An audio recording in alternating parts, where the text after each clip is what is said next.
देरी ना करते हुए जल्दी से हम लोग शुरू करेंगे, क्योंकि हमारे पास समय अब बेहद कम है और इन कम समयों में हमें हिंदी कंप्लीट करना है, हमें संस्कृत कंप्लीट करना है, हमें सामाजिक विज्ञान कंप्लीट करना है। सामाजिक विज्ञान में भी हमारे 4 विषय आ जाएंगे, इतिहास आ जाएगा, भूगोल आ जाएगा, नागरिक शास्त्र आ जाएगा, अर्थशास्त्र आ जाएगा, उसके बाद हमारा मैथ है, हमारा विज्ञान है ना।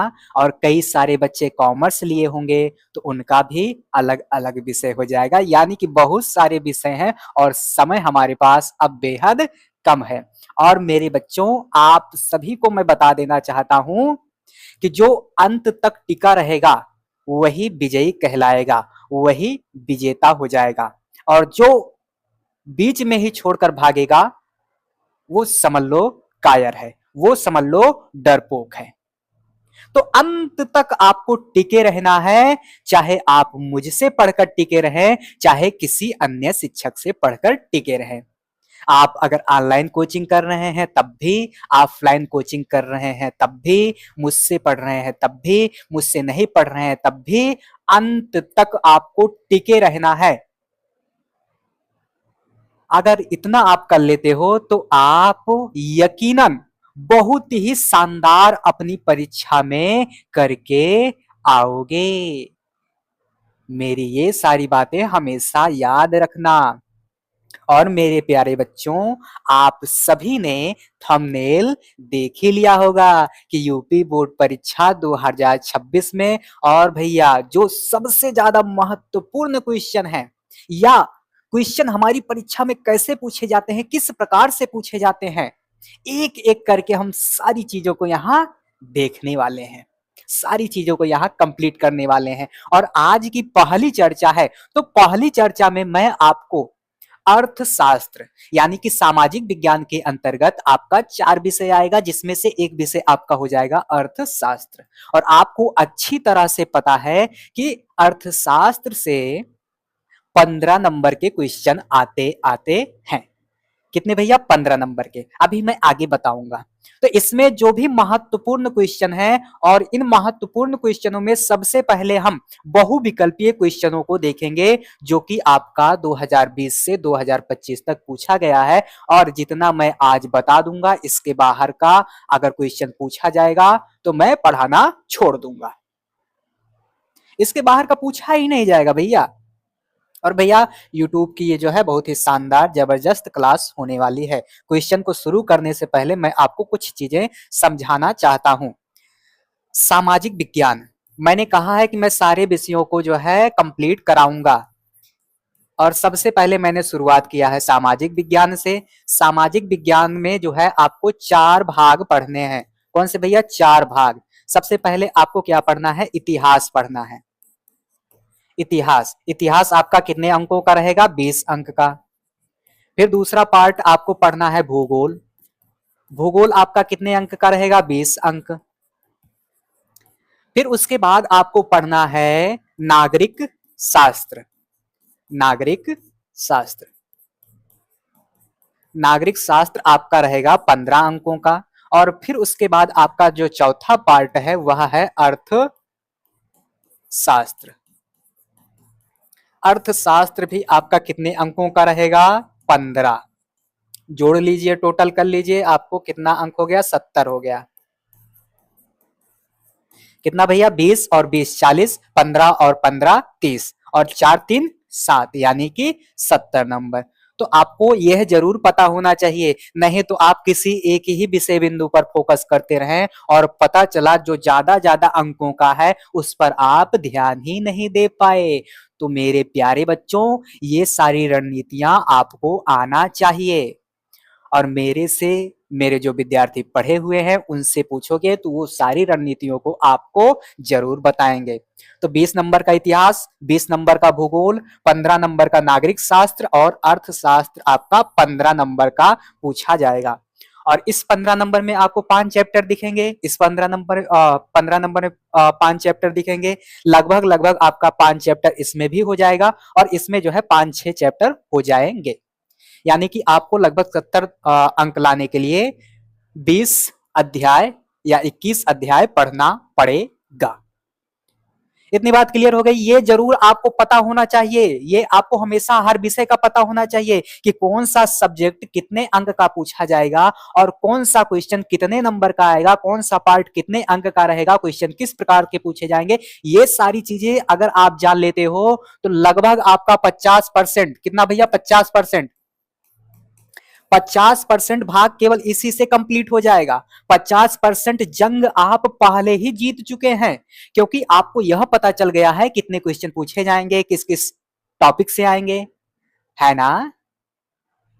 यही तो बता रहा हूं मैं, आपको पता चल जाएगा क्वेश्चन जो है कितने कितने अंक के, कितने कितने टॉपिक से आ रहे हैं, कौन कौन से आ रहे हैं। ये आपको जब पता चल जाएगा तो 50% लड़ाई आप जीत चुके होंगे, और रह गई 50 की, तो 50 आसानी से हो जाएगा। मैं खड़ा हूं उसके लिए, लेकिन ये 50 कैसे लाना है ये भी मैं बताऊंगा। तो भैया यहां से बातें बहुत सारी हो गई। अब आइए पहले क्वेश्चन को देखते हैं, और इसी तरह से शानदार तरीके से बीच बीच में मैं आपको रणनीति वगैरह भी बताता रहूंगा। आप सभी बिल्कुल भी घबराना मत, और रोजाना लगभग लगभग कोशिश किया जाएगा कि कुछ ना कुछ आपके लिए लेकर आया जाए जो आपकी परीक्षा में शानदार आपको रिजल्ट दे। देखो भैया, किस संस्था द्वारा मानव विकास रिपोर्ट का प्रकाशन किया जाता है? जल्दी जल्दी से मेरे सभी बच्चे बताएंगे। आपके विकल्प हैं विश्व स्वास्थ्य संगठन, विश्व आर्थिक मंच, विश्व बैंक, संयुक्त राष्ट्र विकास कार्यक्रम, जिसे शॉर्ट फॉर्म में यूएनडीपी कहते हैं। मेरे सभी बच्चे जल्दी जल्दी से बताएंगे। मेरे सभी बच्चे जो है जल्दी जल्दी से बताएंगे। आपका जो है मैं यहाँ क्या लगा दे रहा हूं बच्चा, टाइमर लगा दे रहा हूं। टाइमर लगा दूं मैं आपका 15 सेकंड का, ज्यादा नहीं लगाएंगे। मैं आपका लगा दे रहा हूं, तब तक देखिए जल्दी से मैं टाइमर लगा दूं। ये आपका जो है टाइमर क्या हुआ भैया, स्टार्ट हो गया, और जल्दी जल्दी से आप सभी को बताना है। किस संस्था द्वारा मानव विकास रिपोर्ट का प्रकाशन किया जाता है? टाइमर आपका लग चुका है और टाइम जो है ओवर होने वाला है। टाइम आपका ओवर हो गया, तो भैया इसका उत्तर हो जाएगा संयुक्त राष्ट्र विकास कार्यक्रम, जिसे शॉर्ट फॉर्म में यूएनडीपी कहते हैं। यू का मतलब होता है यूनाइटेड, एन का मतलब होता है नेशन, डी का मतलब होता है डेवलपमेंट, और पी का मतलब होता है प्रोग्राम। मान लीजिए आपसे कभी इसका पूरा नाम पूछ ले तो आपको यही बताना है, यूनाइटेड नेशन डेवलपमेंट प्रोग्राम। समझ में आ गई बात, समझ में आ गई। और मैंने आप सभी को बहुत ही अच्छी तरह से इन सभी की थ्योरी भी पढ़ा रखी है। अगर आप सभी उस चर्चा को नहीं देखे हैं तो आप तुरंत जो है यूट्यूब पे सर्च कीजिए Neeraj IAS, NEERAJ, Neeraj IAS, Neeraj IAS. इतना लिख दोगे, पहला चैनल जो आएगा उसी पे आप जाना। वहां यूपीएससी की तैयारी कराई जाती है और सारी विषयों की एनसीईआरटी वहां कंप्लीट करके दे दी गई है। तो आपको क्या करना है, जो कक्षा 10वीं की एनसीईआरटी है उसको कंप्लीट करना है, उसको कवर करना है, उसको देखना है। तो आपको कहाँ जाना है, यहाँ जाना है, ठीक है, नीरज आईएएस यूट्यूब चैनल पर। तो यहाँ आपको वह चर्चा देखने को मिल जाएगी, यानी कि इसकी थ्योरी आपको देखने को मिल जाएगी। आइए आगे बढ़ते हैं और चलते हैं अपने दूसरे क्वेश्चन पर। यहाँ हमारा दूसरा क्वेश्चन कह रहा है, मानव विकास सूचकांक 2018 के अनुसार किस देश की स्थिति उच्चतम स्तर पर है? और भैया यही क्वेश्चन जो है कई तरह से, कई फॉर्मेट में जो है घुमा फिरा के आया है, और इस क्वेश्चन को जो है हल्के में मत लेना, क्योंकि यह लगातार, कब से भैया, लगातार 2020 में आया था, 2021 को छोड़ के 2022 में आया था, 2023 में आया था, 2024 में आया था, और तो और भैया 2025 में आया था। तो इस वाले क्वेश्चन को हल्के में मत लेना, बस थोड़ा बहुत घुमा फिरा के यह वाला क्वेश्चन आपका लगातार पूछा गया है।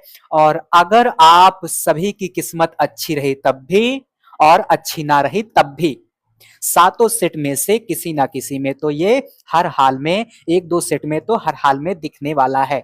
और जिनकी किस्मत अच्छी होगी उनके सेट में ये वाला क्वेश्चन आ जाएगा। क्लियर हो रही है बातें? तो ये वाला भैया लगातार पूछा गया है, लगातार। और इसको देखो, ये क्वेश्चन जो है कई तरह से घुमा के पूछता है, और जितनी तरह से घुमाया है मैंने अथवा अथवा करके, कैसे भैया, अथवा अथवा करके सारे क्वेश्चनों को यहां लगा दिया है। देखो, निम्नलिखित देशों में से किस देश का मानव विकास सूचकांक 2016 के अनुसार अधिक ऊंचा था? 2018, 2016। अगला देखो, निम्न पड़ोसी देशों में से मानव विकास की दृष्टि से किस देश की स्थिति भारत से बेहतर है? और अगला क्वेश्चन जो है यही वाला है, बस घुमा फिरा के पूछता है। निम्न में से किस देश का मानव विकास सूचकांक सर्वोच्च है? तो देखो, ये जितने भी क्वेश्चन घुमा फिरा के पूछे थे उन सभी में यही 5 विकल्प थे। और आपकी परीक्षा में इससे क्वेश्चन आएगा तो इन्हीं में से कोई 4 विकल्प रहेगा। अभी मैं इसे आगे क्रमवार तरीके से भी बता दूंगा ताकि आपको बेहतरी के साथ याद रहे। तो इसका उत्तर हो जाएगा श्रीलंका। क्या हो जाएगा? श्रीलंका। इतनी बात समझ में आ गई? ये सारे क्वेश्चन जो है एक ही है ना? ये सारे क्वेश्चन जो है एक ही है, बस क्या करता है, फॉर्मेट अलग अलग करके पूछ लेता है ना? यहाँ देखो 18 करके दिया है, यहाँ 16 पूछा है, और यहाँ जो है कुछ अलग दिया है, यहाँ कुछ अलग दिया है। बस थोड़ा थोड़ा घुमा घुमा के पूछा है। तो इसीलिए मैंने यहाँ सारे के सारे लगा दिए ताकि आपको कोई भी डाउट ना हो, और सभी के उत्तर यहाँ श्रीलंका ही आना है। क्लियर हो रही है बात? आगे बढ़ा जाए। 2 क्वेश्चन हो गए। आगे देखो, मानव विकास सूचकांक 2016 के अनुसार किस देश की स्थिति निम्नतम स्तर पर है? अभी तक हमने उच्चतम स्तर देखा, अब हमें देखना है निम्नतम स्तर। क्या देखना है? निम्नतम स्तर। तो जल्दी जल्दी से मेरे सभी बच्चे बताएंगे कि इसका उत्तर क्या होगा। जल्दी जल्दी से बताइए। तो मेरे सभी साथियों को पता है कि इसका उत्तर हो जाएगा सी। क्या हो जाएगा? सी। कौन सा? नेपाल। आइए, नेपाल कैसे होगा मैं आपको जो है पूरा बताता हूं। देखो भैया, अच्छी से खराब, यानी कि मैंने आपको दूसरे क्वेश्चन में बताया कि सबसे अच्छी स्थिति, और यहां देखो, यहां मैंने यही 5 विकल्प आपको दिए थे ना। देखो, श्रीलंका है, भारत है, पाकिस्तान है, बांग्लादेश है और नेपाल है। तो इन 5 विकल्पों में सबसे अच्छी स्थिति इसकी है। क्लियर हो रही बात? और फिर उसके बाद मैंने आपको बताया कि सबसे निम्नतम स्थिति किसकी है, स्तर किसका है? नेपाल का है। और आइए अब इसी को मैं समझा देता हूं, इसी को मैं समझा देता हूं। इन 5 में से आपके विकल्प में, जब आपके पेपर में क्वेश्चन पूछा जाएगा तो आपके विकल्प में जो है यही 5 रहेंगे, और इनमें से सबसे अच्छी स्थिति जो है श्रीलंका की रहेगी, और फिर उसके बाद भारत की हो जाएगी, और बांग्लादेश की हो जाएगी, उसके बाद नेपाल की रहेगी, और नेपाल के बाद पाकिस्तान की रहेगी। तो इस वाले क्वेश्चन में ध्यान से देखो, इस वाले क्वेश्चन में अगर विकल्प में नेपाल नहीं होता तो इसका उत्तर हो जाता बांग्लादेश। अगर इसके विकल्प में जो है नेपाल और बांग्लादेश ना होते तो इसका उत्तर होता पाकिस्तान, है ना? तो देखो, मानव विकास सूचकांक 2016 के अनुसार किस देश की स्थिति निम्नतम स्तर पर है? तो वही चीज यहां देखो कि सबसे अच्छी स्थिति किसकी है? श्रीलंका की है। फिर उसके बाद भारत की है, भारत के बाद बांग्लादेश, बांग्लादेश के बाद नेपाल, नेपाल के बाद पाकिस्तान। और अगर देखा जाए सबसे खराब स्थिति किसकी है? पाकिस्तान की। पाकिस्तान आपके विकल्प में नहीं था, नेपाल था, तो नेपाल हो जाएगा। नेपाल विकल्प में नहीं रहेगा, बांग्लादेश हो जाएगा। बांग्लादेश नहीं रहेगा, इनमें से और दूसरा कोई हो जाएगा। तो इसीलिए मैंने दर्शा दिया है कि भैया जो ऊपर से नीचे है ये अच्छी स्थिति को दर्शा रहा है कि भैया इसकी अपेक्षा ये अच्छा है, इसकी अपेक्षा ये अच्छा है, इसकी अपेक्षा ये अच्छा है, इसकी अपेक्षा ये अच्छा है। है ना। और इसकी अपेक्षा ये खराब है, इसकी अपेक्षा ये खराब है, इसकी अपेक्षा ये खराब है, इसकी अपेक्षा ये खराब है। तो इसीलिए देखो मैंने एकदम सरलता के साथ आपको दर्शा दिया है कि भैया ये वाली एरो जो है अच्छी दर्शा रही है और ये खराब स्थिति को दर्शा रही है। और यही इस तीसरे वाले क्वेश्चन में आपने पढ़ लिया। क्लियर हो रही है बातें, समझ में आ गई बात, आगे बढ़ा जाए बच्चा। हाँ चलो आगे बढ़ते हैं। आगे अभी मैंने पीछे आपको यूएनडीपी के बारे में बताया कि यूएनडीपी का मतलब होता है यूनाइटेड नेशन डेवलपमेंट प्रोग्राम। अब ये क्या कह रहा है यहाँ पर, यूएनडीपी द्वारा प्रकाशित मानव विकास रिपोर्ट में किस मापदंड का प्रयोग किया गया है। पहला विकल्प है शैक्षिक स्तर, दूसरा है प्रति व्यक्ति आय, तीसरा है स्वास्थ्य और चौथा है सभी। और मेरे प्यारे बच्चे जल्दी जल्दी से बताओ इसका उत्तर क्या होगा। आप सभी ने एक वर्ष से जो कुछ भी पढ़ा है सारा दिमाग यहां पर लगाओ और यह भी लास्ट में बता के जाना कमेंट में कि आपके कितने क्वेश्चन सही हुए हैं इनमें से, कमेंट में जरूर बता के जाना। और हाँ अगर आपको लग रहा है कि नहीं मैंने इन चीजों को नहीं पढ़ा, इन चीजों के बारे में कभी नहीं सुना, तभी इनको आप लिखना, नहीं तो लिखने की कोई भी जरूरत नहीं है। अगर एक बार में नहीं समझ में आता तो दूसरी बार वीडियो को देखना, अगर दूसरी बार भी नहीं समझ में आता तो वीडियो को तीसरी बार देखना। और यकीन मानना 1 से 3 बार अगर वीडियो को देख लोगे, कितना भी पागल से पागल बंदा, कितना भी पागल से पागल बच्चा, कितना भी गधा से गधा बच्चा 2-3 बार में आसानी से समझ में आ जाएगा, इतना समझो। तो भैया इसका उत्तर हो जाएगा आपका सभी, क्योंकि इसका मापदंड ये भैया शैक्षिक स्तर और प्रति व्यक्ति आय और स्वास्थ्य यानी कि सभी को जो है प्रयोग करता है अपने मापदंड में। क्लियर हो गई है इतनी बातें। जल्दी जल्दी से आप सभी कमेंट में बताइए क्या इतनी बात आप सभी को क्लियर हो गई। आगे बढ़ा जाए बच्चा, आगे बढ़ते हैं। आगे देखो, मानव विकास रिपोर्ट 2018 में भारत को कौन सा स्थान प्राप्त हुआ था। जल्दी जल्दी से मेरे सारे प्यारे बच्चे बताएंगे। पहला विकल्प दिया है 125वां, दूसरा दिया है 24वां, तीसरा दिया है 29वां और चौथा दिया है 30वां। जल्दी जल्दी से बताइए इसका उत्तर क्या होगा। और अभी मैं आपको बताऊंगा कि ये क्वेश्चन किस तरह से पूछा जाता है। देखो ये वाला क्वेश्चन जो है अपडेट करके पूछता है। कैसा पूछता है, अपडेट करके पूछता है। तो मैं क्या करूंगा, सारी चीजों को यहां बता दूंगा और यह भी बता दूंगा कि अगर यहां से क्वेश्चन बनेगा तो अगला क्वेश्चन क्या हो सकता है। तो इसका उत्तर अभी आप जानो कि इसका उत्तर होगा डी। क्या होगा, डी 130वां स्थान। कैसे होगा आइए मैं यहां बताता हूं। देखो मानव विकास रिपोर्ट यानी कि भारत की स्थिति, यहां क्वेश्चन यही तो पूछा गया है भारत को कौन सा स्थान प्राप्त हुआ। तो भैया भारत को 2016-17 में 131वां स्थान प्राप्त हुआ था। मैं सारे डेट यहां बता दे रहा हूं और क्वेश्चन आपका ऐसे ही पूछता है। 2018 वाला पूछा, 2018 वाला पूछा कि नहीं पूछा, तो 2018 से 18 में 23वां स्थान था, ये हो गया।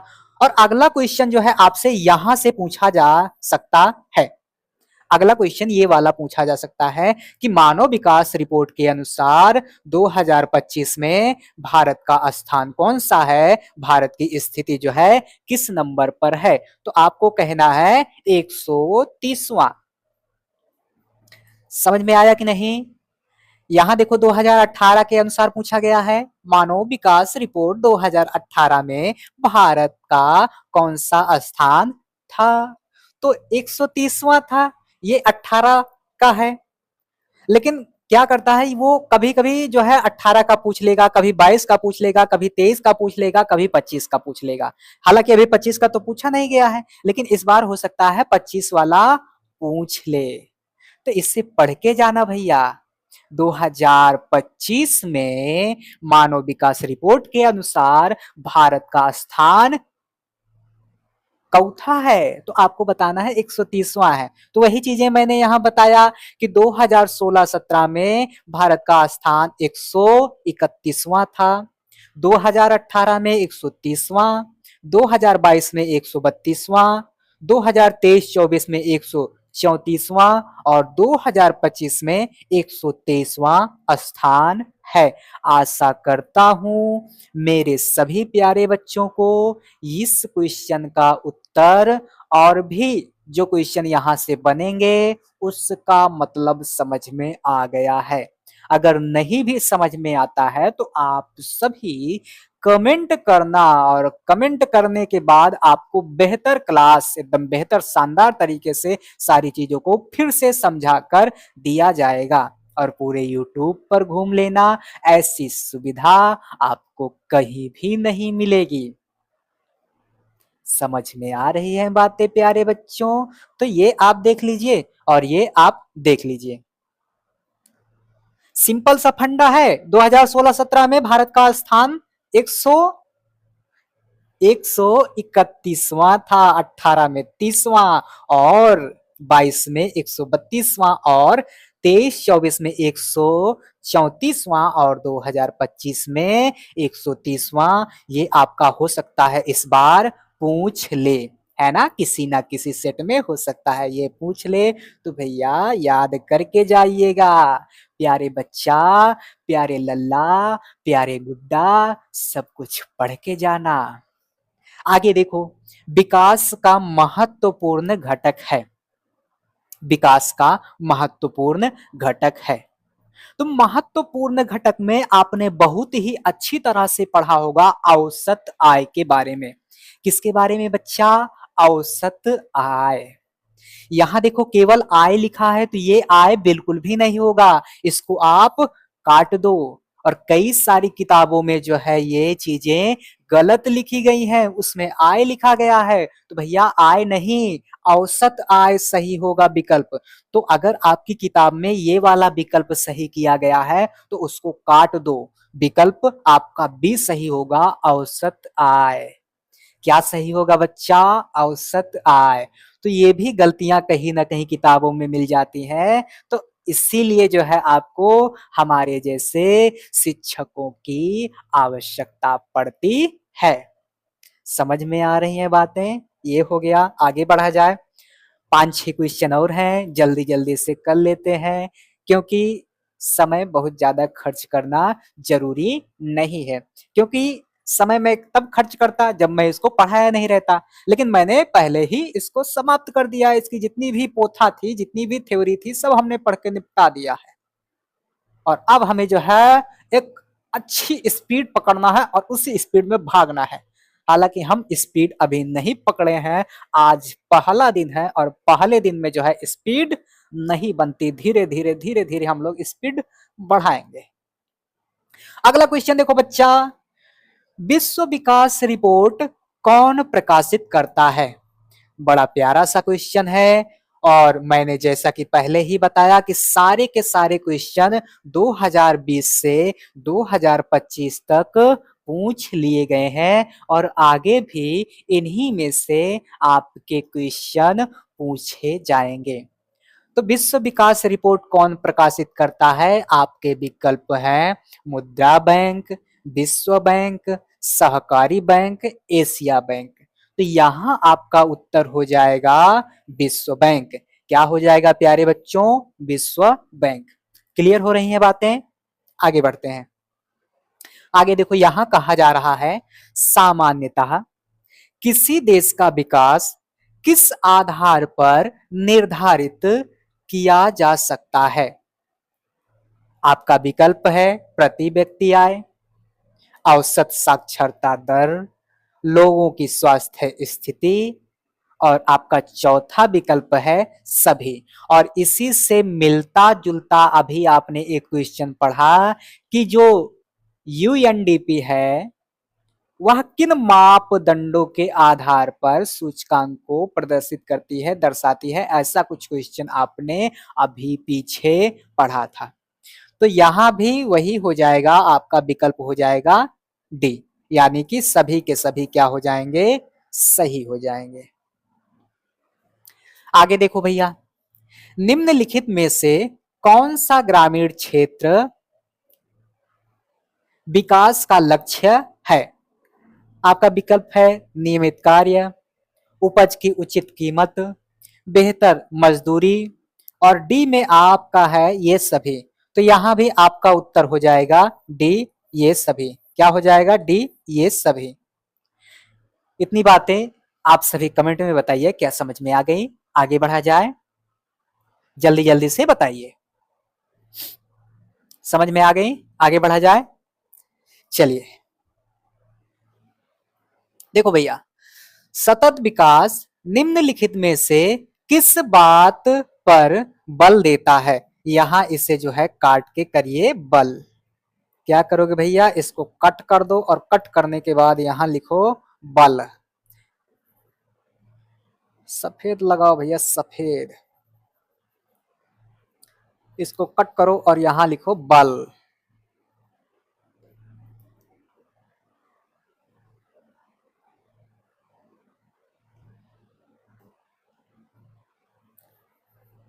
है ना? किस पर बल देता है? तो आपका यहां विकल्प दिया गया है आर्थिक विकास के साथ पर्यावरण संरक्षण।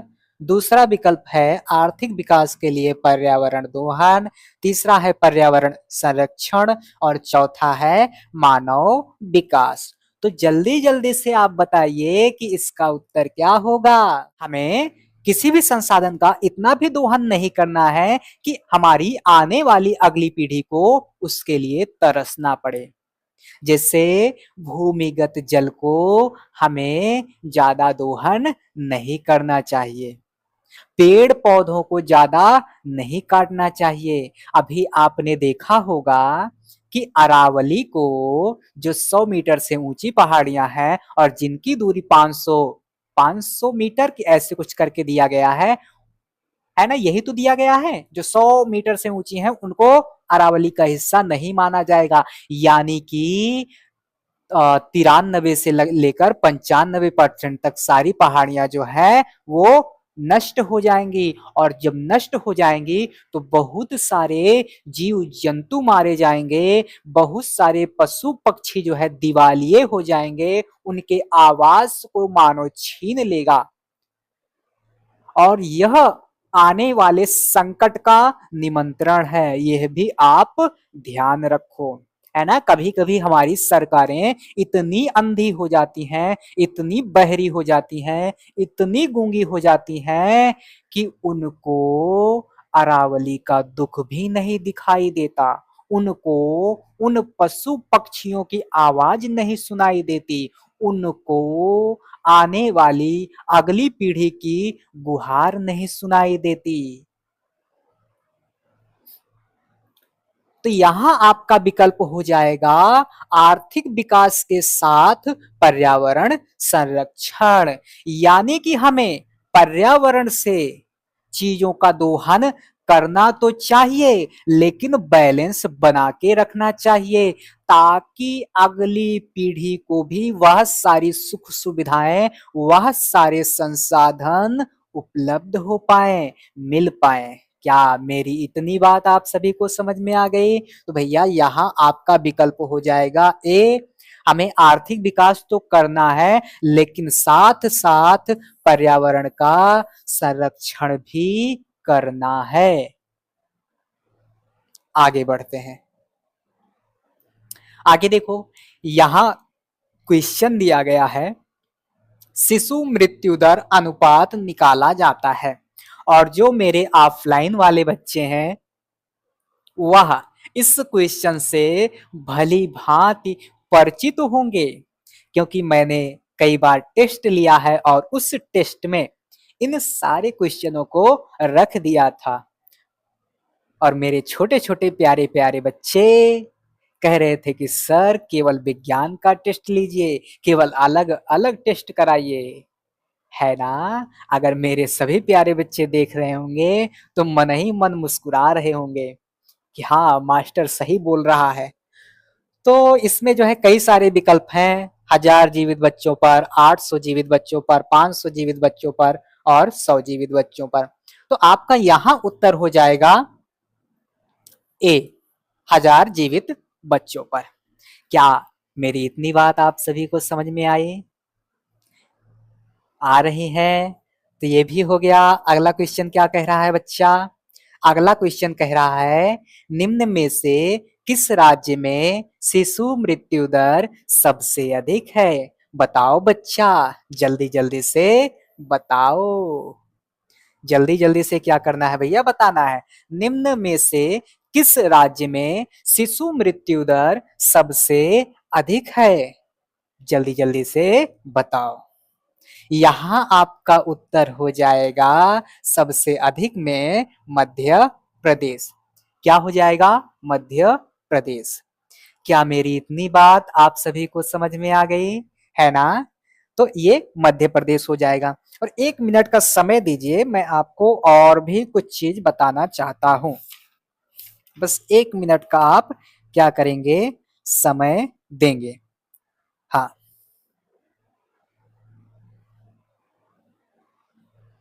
अगर आपसे क्वेश्चन पूछे कि किस राज्य में शिशु मृत्यु दर सबसे कम है, यहां अधिक पूछा है। अगर आपसे पूछे कि किस राज्य में शिशु मृत्यु दर सबसे कम है, तो आपको बताना है केरल।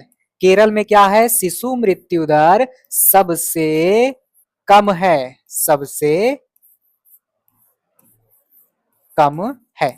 ये अलग से क्वेश्चन बनता, तो इसीलिए जो है मैंने देखकर आपको यहीं पर बता दिया, ताकि मेरे सारे बच्चों को ये दोनों बातें पता रहें। और अधिक पूछे या कम पूछे, मेरे प्यारे बच्चे उन सभी को कर लें।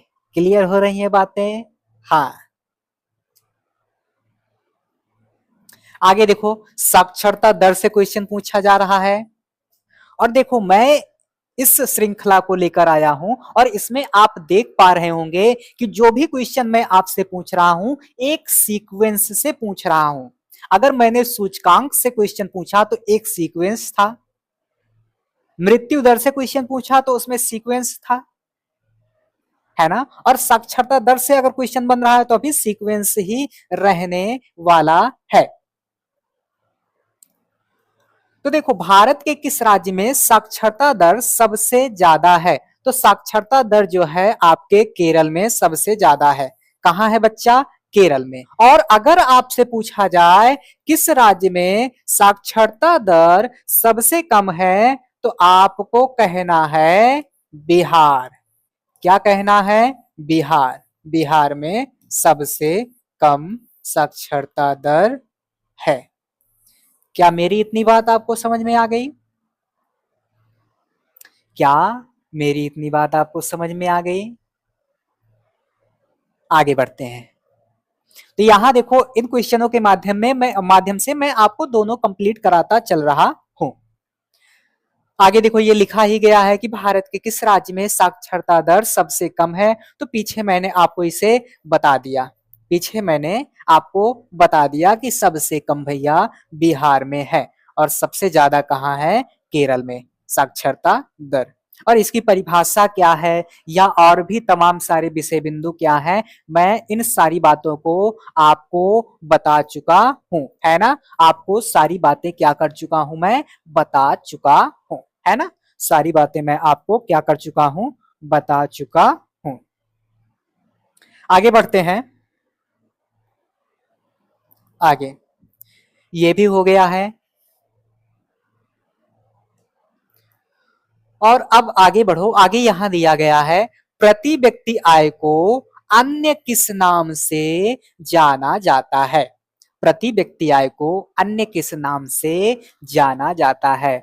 तो मैंने अपने सभी प्यारे बच्चों को बता रखा है कि इसे औसत आय के नाम से भी जाना जाता है। किस नाम से? औसत आय के नाम से भी जाना जाता है। इसी को औसत आय और इसी को प्रति व्यक्ति आय भी कहा जाता है ना प्यारे बच्चों? और मैंने आपको इसकी परिभाषा भी बताया था कि देश की कुल आय को देश की कुल जनसंख्या से, है ना, देश की जितनी भी आय है और उसको कुल जनसंख्या से भाग देकर हम क्या निकालते हैं, औसत आय को निकालते हैं। ये सारी बातें मैंने आपको पढ़ा रखा है।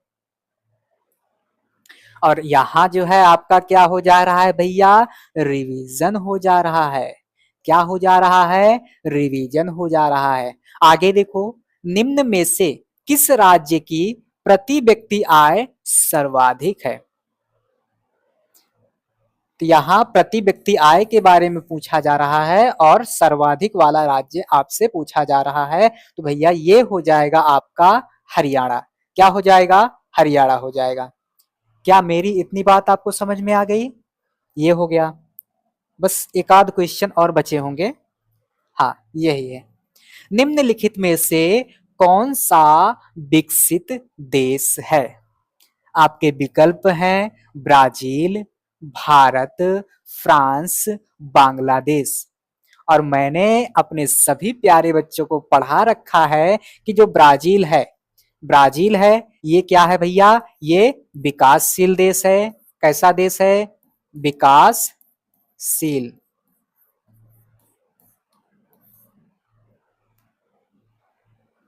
और भारत भी जो है अभी किस राह पे चल रहा है, किस राह पे चल रहा है, जल्दी जल्दी से बताओ, विकसित या विकासशील?